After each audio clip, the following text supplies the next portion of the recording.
Once upon a time, in a very distant past, there was an old, grand castle in the middle of a deep, dark forest. The castle was surrounded by beautiful flowers, each more enchanting than the other.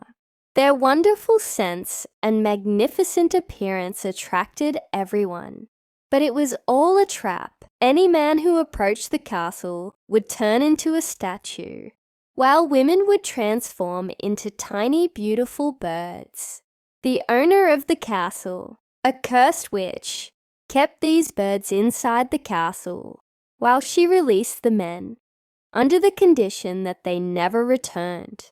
The castle was filled with delicate birds, and the garden was covered with statues.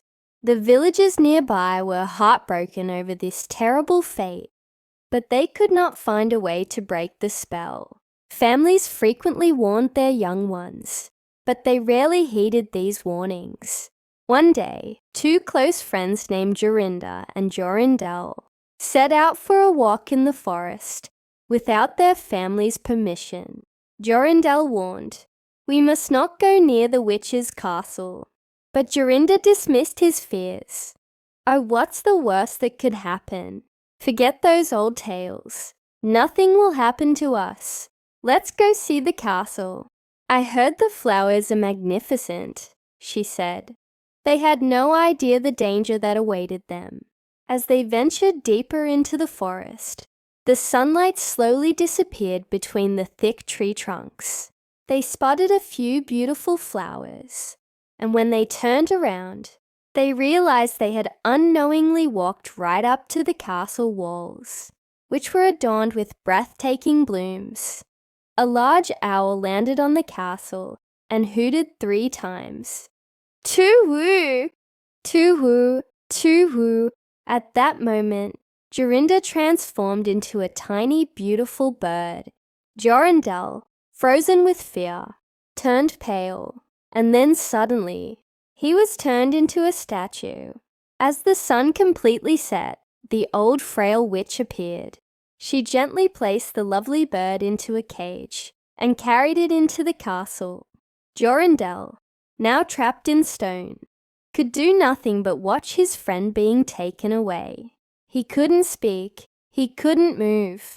A while later, the wicked witch returned. She looked at Jorindel's stone figure and sneered, "I will release you, but never come back here again, or you will remain a statue forever."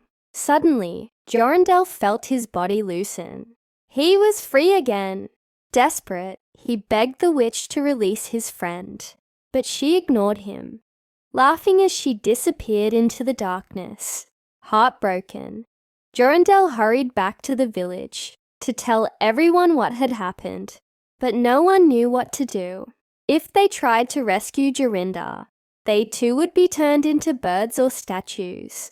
But Jorindel refused to abandon his dear friend in that cage. He thought day and night, making countless plans, but none seemed to work. Determined, he set off on a journey to learn how to break the witch's spell. He traveled far and wide, listened to many stories, and asked every wise person he met. Finally, he found a kind-hearted, wise witch who knew how to undo the curse. She told him about a special purple flower with a large pearl in its center. This flower, she said, held the power to break the spell. Jorindel wasted no time. He set out on a long journey, searching tirelessly for the flower. For 8 long days, he found nothing. But on the 9th morning, he finally discovered it, a beautiful purple blossom with a shimmering pearl at its heart.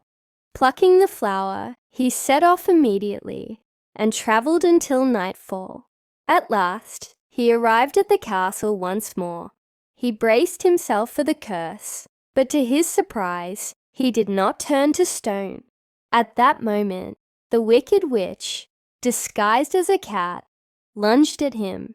But as she leaped, the flower in Jorindel's hands glowed brightly. The cat froze in midair and turned into a statue. Jorindel rushed into the castle and gasped in amazement.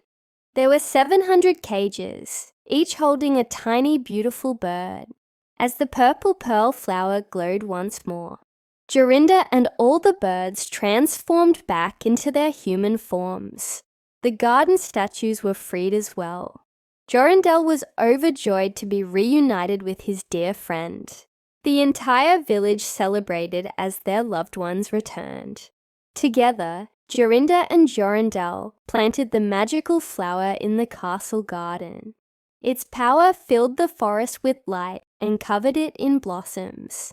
From that day on, everyone could walk through the forest freely and without fear. And so, the story ends.